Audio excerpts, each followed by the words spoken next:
You're listening to the Geekscape Network. Time to fire up the VCR. This one's my favorite.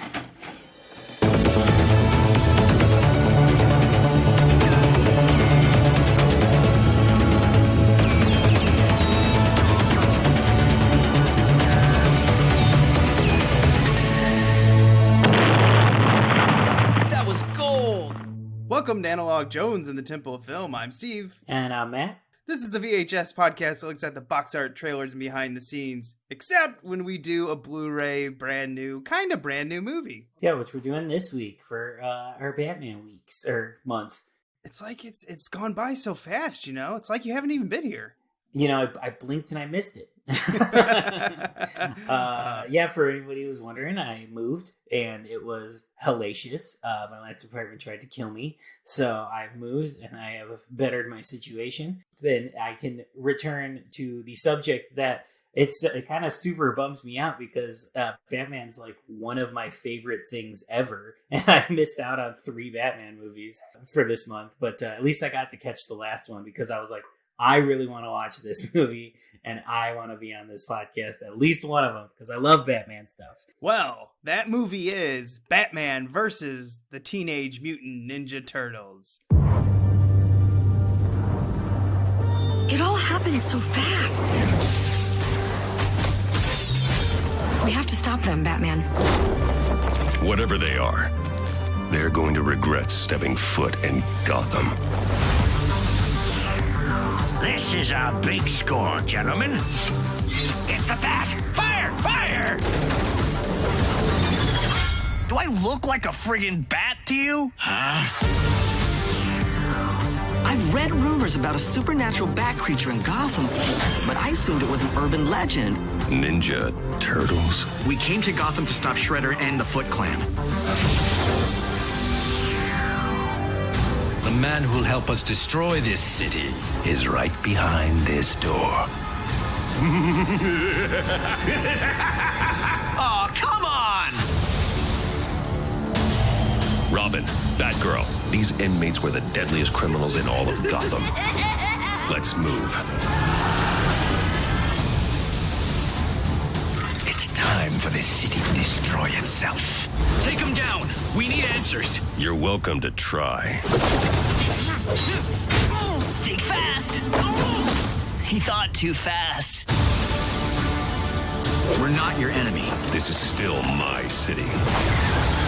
If they're ready for a fight, we bring them a freaking fight. You are no match for me. Let's end this.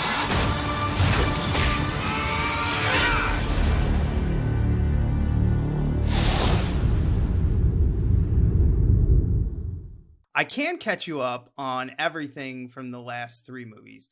1, Batman, Mask of the Phantasm, John and I both liked. 2, Mr. Freeze, we had mixed feelings. Neither of us liked the really long title and the kind of goofy VHS cover. And the third one, Batman Beyond, we were both kind of in between.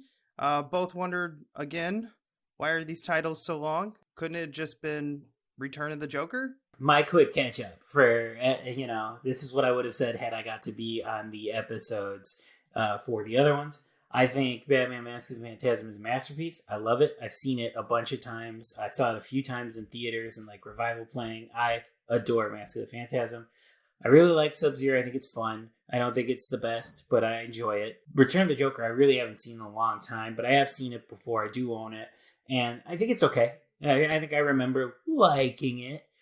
So I'm kind of with you guys, but a little more positive for those 3. You know, Sub-Zero and Return of the Joker, there was ups and downs throughout it. Like, oh, that was really cool, but why did they do this? And, you know, we kind of back and forth, but I think all 3 of us are on the exact same page. Mask of the Phantasm just knocked out of the park. Really one of the best, I think, Batman movies, period. I was glad that we were going to cover it, and I'm glad you guys were able to. I hope people that like Batman stuff that maybe don't do the animation at least would check out Mask of the Phantasm. Yeah, and I guess that's where this one kind of falls for me is, I'm not going to say I don't do the animation.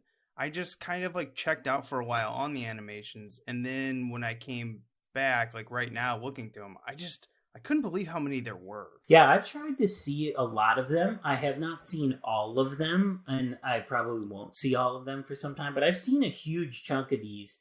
And yeah, like I mentioned at the top here, I'm a huge Batman fan, and I have really liked pretty much all of these, like, kind of direct-to-video Batman releases that have come out since, like, Gotham Knight, through the, year ones, and the Dark Knight Returns, and the Killing Joke, and all the different ones that they've made. I've liked them all. I've enjoyed them all. I think I think these are kind of sleepers, that, like, all of these animated direct-to-video things that they churn out, 2-3 times a year are good. They're making good stuff.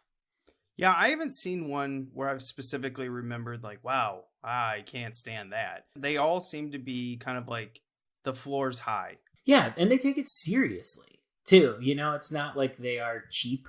They don't really feel like rushed. They just feel like, this is Batman. We're going to treat it with reverence, and we're just going to make a good movie. I'm assuming you get people who really love Batman in charge of most of these. And I feel like a lot of them, like, especially the big comic adaptation ones, like the Dark Knight Returns Part 1 and Part 2, they feel like they're born out of fans that just really love the books. Yeah, I think that's exactly what it is.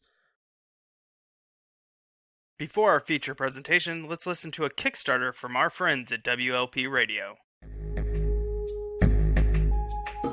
Haley Piper, Patrick Lacey, S.E. Howard, Waylon Jordan, and Jeremy Herbert. 5 acclaimed authors of horror and dark fiction. Their twisted tales appeared in the acclaimed horror anthology Worst Laid Plans from Grindhouse Press. Now, their tales of vacation terror are coming to the big screen in a feature film adaptation from Genre Blast Films. 5 acclaimed genre filmmakers will bring these stories to life. Samantha Koyesnik, John Hale, Vanessa Yonta Wright, Michael Escobedo, and Jeremy Herbert. Worst Laid Plans. Now crowdfunding on Indiegogo. This is one vacation you'll be dying to take.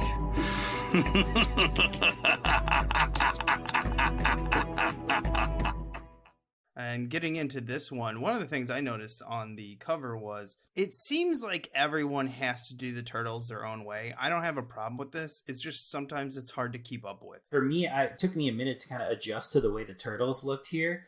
But then, like, when I kind of got, like, a few minutes into it and I saw, like, the fights were, like, a little more violent and there was some blood in it and stuff like that, I was like, oh, they're doing the comic books. It took me a minute to kind of realize why they look so weird to me, because I'm so used to the 87 cartoon look of the Turtles, which is continued into a lot of the cartoons today. So when I saw them here and they kind of have more human-like heads and a little stubbier of bodies, I was like, why do they look so weird here to me? They're doing the comic book. Yeah, the one that got me, I guess, Raphael's chin being so cavemanish, I guess you could say. I don't quite know, but it was Donatello's egghead. And I'm like, are they doing an egghead because he's smart? Or I don't know. I don't quite know what they did with him. He's the only one where I had the hardest time, because he's tall, he's lanky, and he's got that egghead. I'm asking you this, anticipating that you are some kind of Teenage Mutant Ninja Turtles expert. Because I am not. I am not super familiar with the world of Teenage Mutant Ninja Turtles. Is this kind of the first adaptation of sort of a darker Teenage Mutant Ninja Turtles?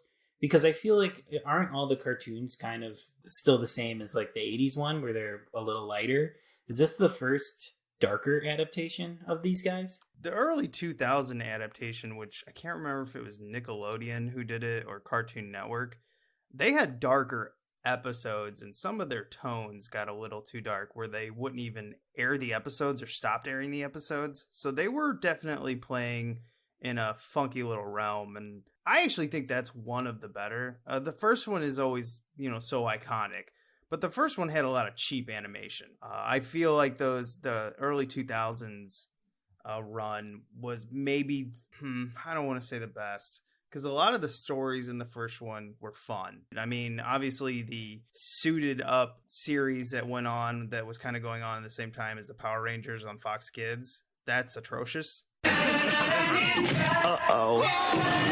Some serious fun is taking over Saturdays, and Turtles are still leading the stampede on Fridays. with headbanging ninja power that rocks. Saturdays! And a turtle going ape, it's on Fox. Catch the hit series Ninja Turtles, The Next Mutation, Friday afternoons and Saturday mornings too, only on Fox Kids. I don't know if anyone remembers that. Do you? I remember seeing the commercials, and I remember the cover for that one, like, what is it called? Like The Next Mutation or something like that, the one they turned into a Yeah, movie. good memory. I remember that, but I never saw any of them. I never saw any of the episodes. They're awful. Yeah, I never. They're not funny. I am just out of the Teenage Mutant Ninja Turtles fandom. I forget which one is which I feel like is like sacrilege to say, like, for Teenage Mutant Ninja Turtles fans. Like, I'm like, the purple one. I don't know. Like, I don't.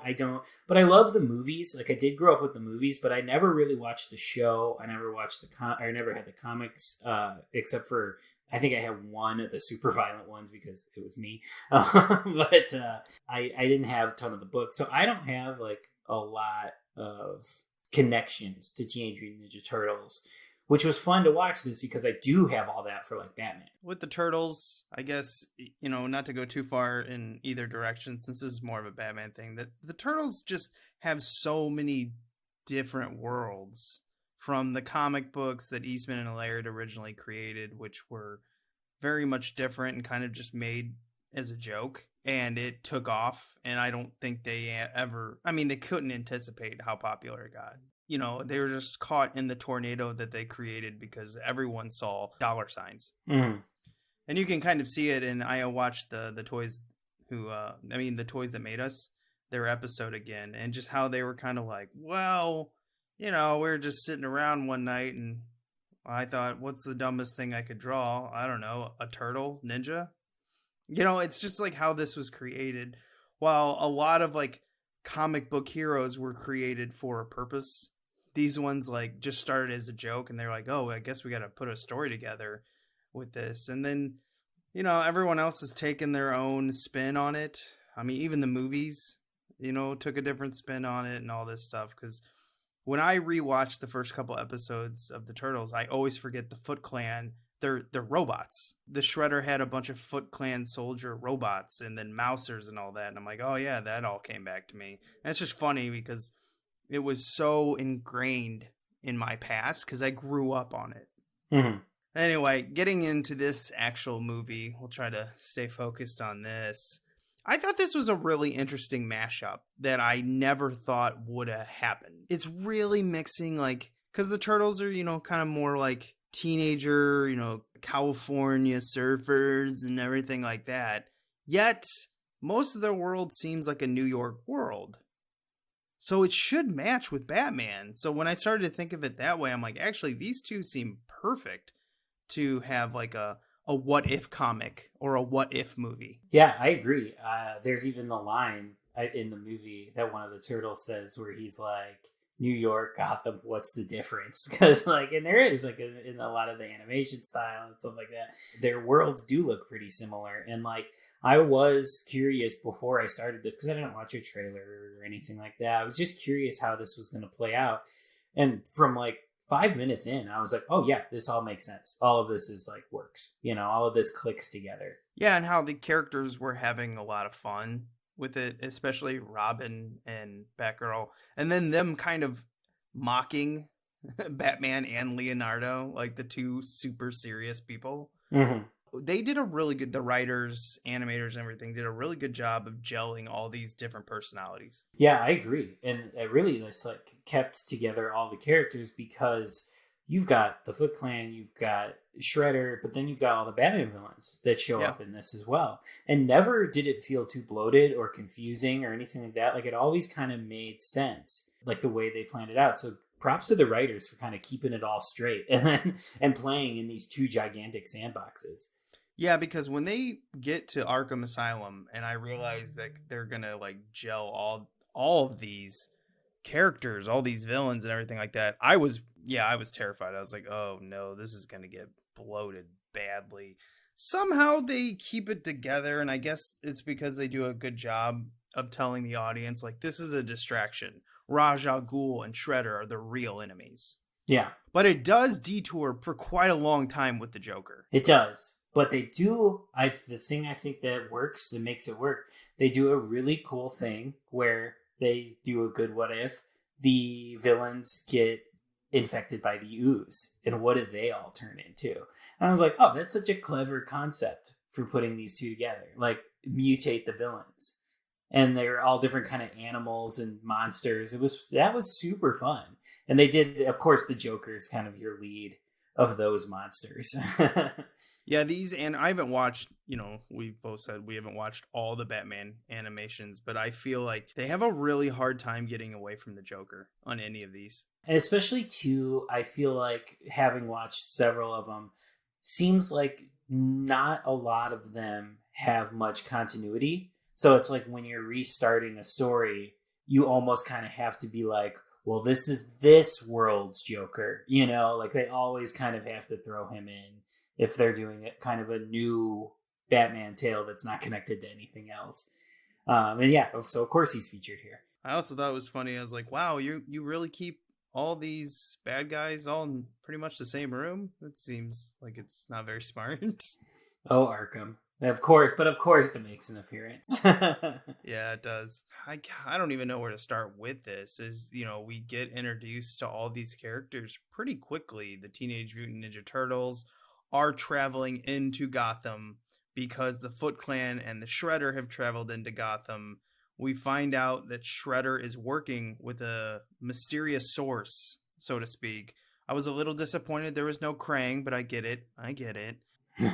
Krang has kind of been replaced with Raja Ghul. Yes. Throughout this process, Raja Ghul and the Shredder are trying to collect technology. Like, we get introduced to the Penguin, and then, Michelangelo gets to have all of his lines where he's like, oh my god, Gotham is batty, or Gotham is nuts, and I love it. He's got a gun umbrella? A gunbrella? How cool is that? Mikey, let's disarm, then compliment him?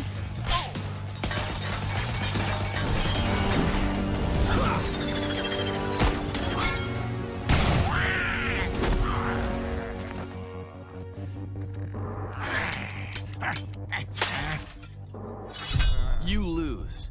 Where's Shredder? Shredder? What's a shredder? You face the Penguin!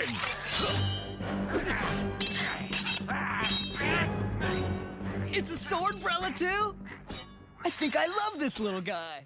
They did a really good job with Michelangelo representing us, just like traveling through this world like, holy shit, he's got an umbrella gun, and the umbrella gun turns into a sword, and it flies, and it turns into a helicopter. Holy shit. Yeah. Very happy to see the Penguin have his tricolor umbrella in this, because I haven't seen that in a while. That was really fun. It reminded me of my old action figure of him, the Penguin. I also like how the Penguin kind of was just like, I'm gonna rob and steal all this stuff, and then when I think the Shredder tells him, well, I'll kill you, get out of here, there's no money, he's like, whatever, I'll put it on my resume, just walk up. He was such a disgruntled villain, almost like he knows he's a B villain. I mean, not taking away from Danny DeVito and Tim Burton, because Tim Burton made him an A villain, but I think in a lot of people's minds from the 60s Batman TV show, or I feel like the Penguin has turned into a B character, and it's almost like they were representing that right here. Mm-hmm. Where he's just like, whatever, I'm just gonna go home. Yeah, this one, honestly, it did feel like it had, even though it's not directly stating it, it did feel like it was living kind of in the worlds of both of these comic books, because there was the way we're first introduced to Batman and he flares out the cape. It's like that classic comic book shot of him flying through the air, the Penguin's colors, and the way he's kind of more, and you were just saying the way he's more like the old school Penguin. It does just feel like it almost has this sense of acknowledging that the audience knows these characters and sort of how they should look, and how subtle references to older things in their mythologies and stuff in this that I was really excited to see, because a lot of these things, like I was saying, blank slate, they have to start over and they have to kind of introduce you to the world. This one almost does have an understanding that both of these worlds that they play in, and here's some kind of references to the mythology of all of these guys you're seeing. They do a really good job of introducing the characters, quickly letting you understand and not filling in too much. Yeah, I didn't need a Penguin origin story in this. Just drop me in. He's a criminal. We got it. He had some goons, and the turtles took care of him. I was surprised that the Foot Clan is basically just a walking murder group. They're trying to take everyone out. Same thing with Ra's al Ghul's Assassins, League of Assassins. So it was fun for them to get pretty gritty on this. They were trying to remain true to the Batman world and early Teenage Mutant Ninja Turtle comic world. I agree. It's a PG-13 movie. They kind of push it. It's bloody. It's pretty violent. It's more violent than I feel like I was kind of expecting for Teenage Mutant Ninja Turtles, especially because the look of the movie is kind of almost like, I want to say like almost like a Cartoon Network-y kind of look to the animation, and Batman's like blue in it and stuff like that. Like, it's not super dark. It's almost more like purple or something, as opposed to like black, like the Batman animated series is, or whatever. There's a lightness to it, the look, the palette of the movie, but yet the thematically, this is darker and more violent than I was expecting. I was really surprised when they were just slicing people up, or like walking behind a hologram and just trying to stab it in the back, and they're like, "Oh, it's a hologram." I was like, "Damn!" Pretty early on, that like a Ninja Turtle like smashes a Foot Clan's guy's face, and it just shoots blood everywhere, and I was like, "Oh, okay, so this is what this is gonna be." Yeah, and getting to the kind of like craziness of when they get the What If comic of Arkham Asylum, where, and I do wonder if this was based off a comic. I don't know, but I have a feeling it was. Yeah, a lot of these one-offs usually are. I bet the comic is just even crazier, because they probably had 2, 3, maybe 4 comics of it. And, you know, those comic book writers, they get pretty deep. Again, a big sandbox to play in. The fighting in this, the choreography of all these fights seemed really well done, and that's what I think they're obviously concentrating on. They're like, we've got ninjas, we've got Batman. We're going to combine these two, and it's going to get crazy. I mean, the fight between Batman and the Turtles to start off with was wacky. He just beats the hell out of the Turtles. Mm-hmm. And then points out later, he's just like, well, I'm surprised I didn't get this type of fight out of you guys the first time we met you. But I guess they're trying to represent that these are kids. They are teenagers. Yeah. So maybe they're a little inconsistent. They needed a little guidance. And then you've got Batman, you know, guiding Leonardo. And I thought that was clever. It was fun to see, you know, like Batman and Leo would probably be the most compatible. Mm. While you've got, you know, Michelangelo and Donatello fighting with Robin. Or no, Donatello's kind of with Barbara Gordon, while Michelangelo and Raphael are kind of fighting with Robin. Because Robin's kind of a smart aleck in this. A little shit, especially the way he fights. He's a little shit when he's annoying little shit when he fights. Because he can do all these flips and, you know, he's acrobatic. I was surprised to see him in here. He kind of came in a little later than because Barbara Gordon comes in pretty quick and Batman comes in pretty quick. And then Robin kind of takes a minute to show up. And then, yeah, is exactly what you were saying. Kind of a little shit then throughout. And I love how fast the Turtles figure out where Batman's cave is. And then they're like, Batman mentions, how'd you find this place? They're like, well, I just did all this mumbo jumbo, and then they kind of like cut off Donatello. They're like, yeah, we got it, you figured it out. Carry on the story. But going back to the Arkham kind of what if comic, who was your favorite that mutated? Oh, Two-Face for sure. Two-Face looked awesome when he splits off and kind of gets the two heads. It looked like a Hellraiser monster or something. Was he a jackal? What was that? I think so. Yeah, it did like either some kind of big dog or big cat kind of thing. Bane is like a cheetah, so it's not quite like a cheetah if it's a big cat. So yeah, I feel like jackal is like a good descriptor for it. Yeah, I think the Scarecrow becoming a crow and how he was flying around, I was like, I think that one it was like tailor made. You know, his name is Scarecrow. You know, of course there'd be a crow inside of it. Mm-hmm. Of course, Batman's is pretty insane. Because there's Man-Bat, of course, in the comics and the animated series and stuff, but it's more than that. It is like vampire-esque. Yeah, it's very gargoyle-esque. It's dark. He looks cool when he turns into the Bat. Yeah, I was wondering if they based it off Gargoyles, the cartoon, a little bit, because that's exactly what I thought. And then the theme song came right into my head.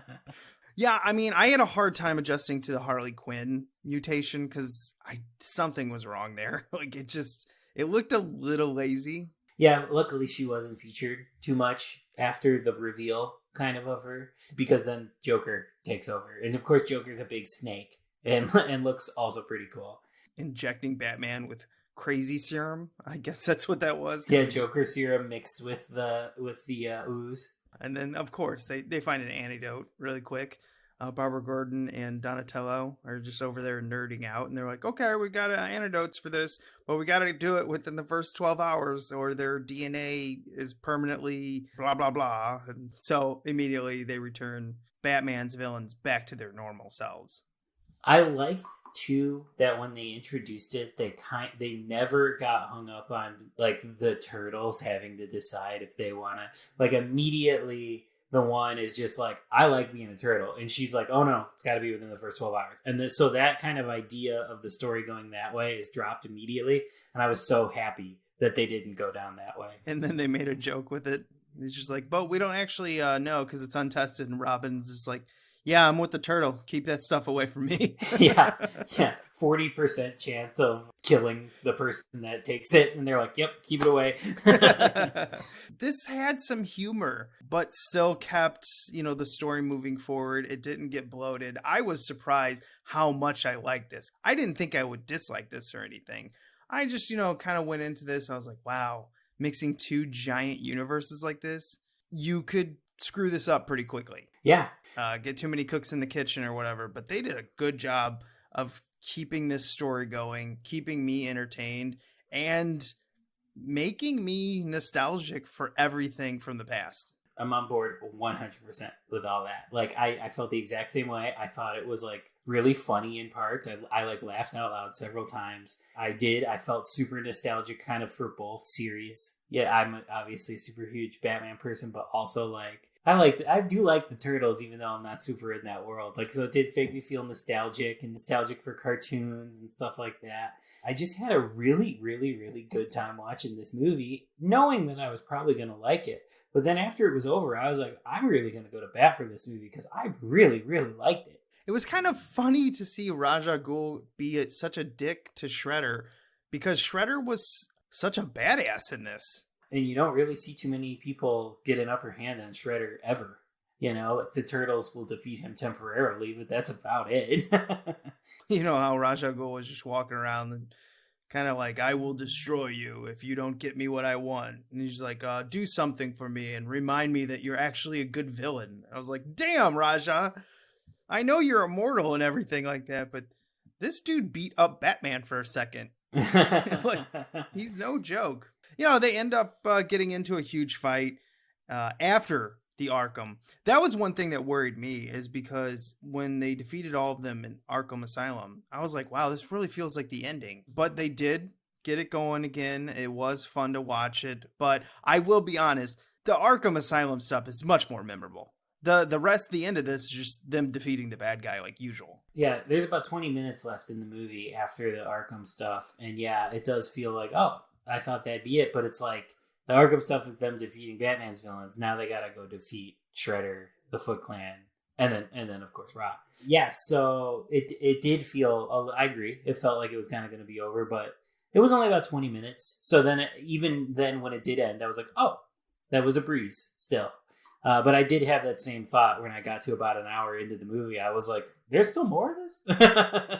But we did get a T-Rex, which I hated. Yeah, because all the Foot Clan soldiers, when they get infected by the ooze stuff, they just turn into whatever. And yeah, one of them turned into like a Jurassic Park T-Rex that was chasing them in the car. Because some of them turned into like werewolves, and then I thought it was going that direction at one point, and then we get introduced to other animals. We see someone flying around. We see an elephant, which I really like that elephant, by the way. Yeah, good animation on that elephant. It just looked good. Big fan of that. I just thought the T-Rex was kind of goofy, and they did dispose of him in a goofy way, so I wonder if that was their whole point. Like, let's turn one of them into a dinosaur, because that's just stupid. Yeah, it felt very kitchen sinky, like, all right, well, what don't we have in here? A dinosaur. Yeah, I guess they're just trying. That's kind of like the turtle world, where they're just like off the wall bonkers. Like when you watch the old cartoon or read any of the comic books, anyone who wants to, you can buy like series of the entire comic books on Kindle or you can actually buy them as a booklet. Eastman and Laird, whew, their worlds are just bonkers. Like I said, I'm not super familiar because I haven't seen like a ton of the animated series. I haven't read like any of the comic books that came out or like after the animated series. But I saw the Turtle Power documentary a few years ago, and they had that whole section where they just talk about like them just trying to think of the craziest, goofiest villain to make toys into, basically. Oh, yeah. And so I agree. Like it does feel like somewhere like the werewolves and the dinosaurs feel like they're born of that same world where just like they were just making the craziest shit monsters they could think of.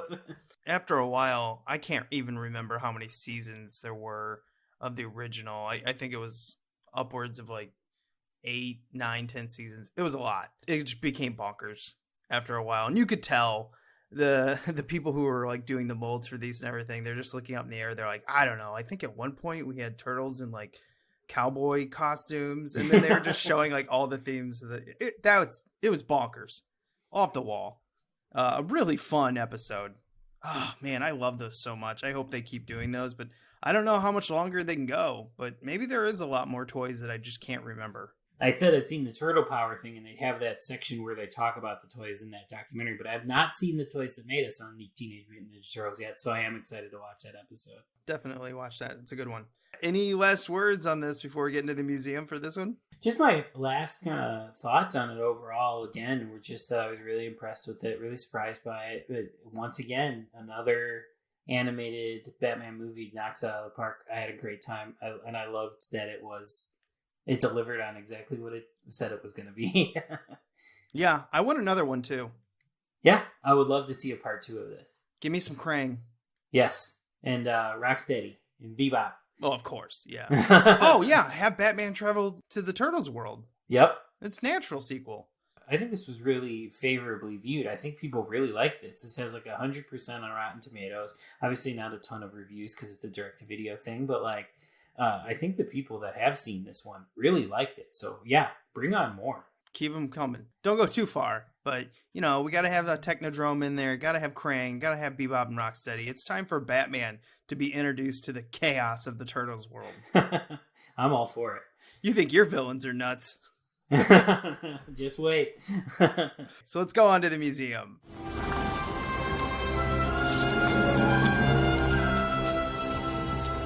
This is the second time I've had to reclaim my property from you. That belongs in a museum. So do you. This is the part of the show where we go out in the film jungle and bring something back. Indy is bringing something back to our Batman animated movies wing of the museum. Sorry, the title's a little long, folks. Got to be very specific with this one. Yes. We don't want people walking in thinking they're going to get Nolan's Batman or Burton's Batman or Schumacher's Batman. This is a whole new flavor. Animated movie Batman. So what do you got for the museum? I'm going to put in just like, I guess it's more of a concept, but I really, really liked the idea, and I think it just signified the really cool merging of the worlds. I really liked the fact that they used the ooze to upgrade Batman's villains. Just a great use of, pulling something from one world and enhancing another.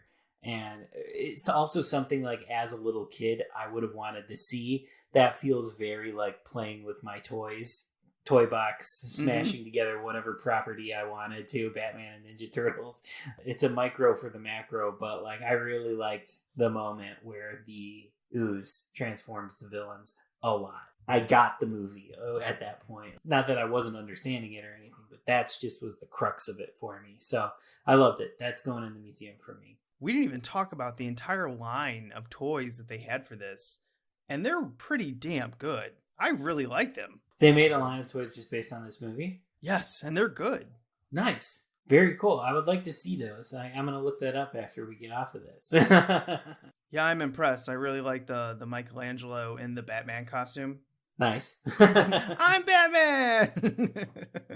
That was great. I love how much they like his Batcave. They're like, holy crap, this guy's got a lot of money just to burn. it's how much the worlds make sense together, because these guys live, under the sewers, and they have their little kind of quote unquote cave underground. And it just it makes sense that they would, of course, be playing in this teched out, almost Uber version of their kind of lair. And that's what would make the sequel so much fun, because like just having Batman crawl through the sewers to find them. This is what I want to see. It's perfect. It's just a nice blend of like mega rich, and then you got the people of the sewer who are just like doing whatever they can to create shit. Like I think Robin makes fun of their van at one point. You drive around in this? And it's like a rich poor kind of dichotomy that you could do with that. It's got me thinking now that I would love to see one of my favorite, if not my favorite episode of the animated series of Batman the Animated Series is the Underdwellers episode with the King Croc or whatever, where he's got the crocodiles and he's got all the kidnapped kids that are living underneath the sewers. You could have a crossover with Batman going to investigate that and coming and using the turtles. That could be your kind of Ra's al Ghul for that next part too. For my wing of the museum, my little section, I didn't actually bring up this character on purpose. It's Dr. Baxter Stockman. Oh my God. He was cracking me up. He's like, I don't quite know if I'm employed by them. I've never gotten a check. I'm pretty sure that I've been kidnapped. Yeah, I'm going to go with that. And just how the Shredder treats him the entire time. He really needs him, but he also thinks he's a piece of crap. And those little jokes he's making. I really like that character. Dr. Baxter Stockman has always been very weird to me inside of these cartoons and movies. He cracked me up. Yeah, when later on when making reference to what you were just talking about, when he goes like, that's one for the hostage column. I cracked up. Great delivery. It was just a character that just was so bizarre. Yes. But great, comedic timing. Yeah. And it was also the voice, Keith Ferguson, was also the voice of Two-Face. Oh, okay. Nice. I love looking at the voice cast and seeing how many of them played multiple characters. Like Tara Strong was Harley Quinn, Poison Ivy, and the pizza delivery girl. Nice. And I saw that the same guy played Commissioner Gordon and Scarecrow. I mean, that's talent. Also, too, all these voices, these must be all working voice actors, because everyone sounded familiar. And I don't know everybody's names or anything like that, but everybody sounded familiar. And I was like, they got a good voice cast for this together. Yeah, they spent some money for this. I mean, Troy Baker is doing Batman and Joker. That's incredible. And he really is kind of the guy that took over kind of after Kevin Conroy and Mark Hamill. He's the guy. He's the next guy that did these voices, and he does it, and he still does it. Yeah, he is really talented. He does a lot of voices. It is good to have him here, because if you're not, like I said, if you're not going to have Conroy and Mark Hamill, it's like him and Tara Strong are your two next people that you get to be that are legacy Batman players. They do a great job. Everyone did a great job in this. I don't have any real criticisms of this. It's all positive. Yeah, I didn't have a bad time with any. I was never bored. I didn't think that we could have cut anything out or anything like that. It was a breeze to watch, and it was just paced really well. And I've got nothing bad to say about it. The only thing I have to say about it is that I hope people seek it out and watch it. I knew I was going to like it, and I was surprised how much more I still liked it after. Okay, so I got a new movie that I watched. Have you seen Psycho Goreman? I have it rented on my TV. I rented it right after I rented this one, so I have not watched it yet. Bonkers. It's like Power Rangers on drugs. Yeah, I'm excited to see it. I like the director a lot. I like those Astron 6 guys. I like Power Rangers. I grew up with that, so I'm excited to kind of see that world. Yeah, I don't want to sell the giant robots, but I'm just selling the creatures. Basically, whoever was creating all the bad guys for Power Rangers, just went on a bender and created all these just gross, funny, weird monsters. And then they just threw them all together in a sandbox and they're like, fight! Great. I can't wait to see it. And they have it's such a weird, odd comedy too. The director, he did The Void. I don't know if you've seen that. That's a siege hospital movie that ends up being just a crazy fucking world underneath it. And then he did The Leprechaun. the new one. Which we talked about, yeah. So this guy's got a really weird sense of humor, and I like it. Yeah, me too. I like the stuff that he's doing separately. I like the stuff that he did with Astron 6, like the editor and Manborg, Father's Day. So like, yeah, I'm gonna continue to follow him, and like I said, I rented it right away. I kind of went on a renting spree after I rented Teenage Mutant Ninja Turtles and Batman. All right, that'll end it this week. We're gonna come back next month. I don't know, whenever we record it next. Both. I get lost. But anyway, we are doing a mini franchise review. We're just doing it before we do our really large one that won our poll. Mm-hmm. And we've got another one we've got to complete. Man, we've got our shit planned out, Matt. What happened to us? We've got weeks and weeks and weeks planned out for you guys of franchise digging in. It's both going to be so fun, and it might kill us. So they're fun though, because I feel like I learned so much more about these franchises. And like even though they're big franchises, we all know that we're not doing like some mini franchise from Switzerland. No. We're like you said, we're finishing one and we're doing two pretty big ones. Yeah. But I feel like there's always tidbits I find, and it's a fun kind of like homework assignment, but it's a fun homework assignment. I feel like in a lot of my free time watching stuff, which I've had more of lately, because before the pandemic, there was almost no chance of me watching anything for like joy. It was only like, what am I playing at my next event? What am I showing at the film festival? What am I watching for my 2 podcasts? I wasn't really choosing a lot of stuff to watch, but lately I've been able to do that. Where was I going with this? Oh, it's when I choose to watch stuff too, I really like going through an entire franchise or an entire actor's filmography or entire director's filmography, because it's really fun to kind of compare or see an evolution or sort of like swim entirely in the world and get like the complete mythology of something, even if it's completely like nonsense, like a slasher series that has 12 entries or whatever. Like the mythology's all over the place, but it's fun to swim in that, and that's what I've been doing a lot in like my free time watch. So now it's starting to blend into the podcast here, where we're going to be swimming in some very specific worlds soon. It is, and you can see the evolution of something, maybe even the de-evolution of something. Yes. Like seeing characters that drop off, or characters that come up, or actors that change. The character has a different actor in one movie to the next. I love that stuff about the franchises, and you really get to digest it. And then by the end, you're about to tear out your hair, because you're like, especially with those slashers, like when you get to like the 7th or 8th Friday the 13th, you're like, yeah, I got it. Whatever. Just fucking kill them. Okay, that'll end it this week. We'll be back with a mini franchise review next week. And Matt, I'm glad you're back. I'm back, and I'm probably mentally sharper than I've been the last like couple months. So hopefully it shows on the podcast that like I'm not fucking brain dead anymore, because I'm not breathing in mold every day. Which is good, because I'm preparing for a child, so I will be brain dead soon. So you got to stay sharp. Sounds good. No promises, but we're in a better direction these days. So nice. Okay, so remember to be kind and rewind.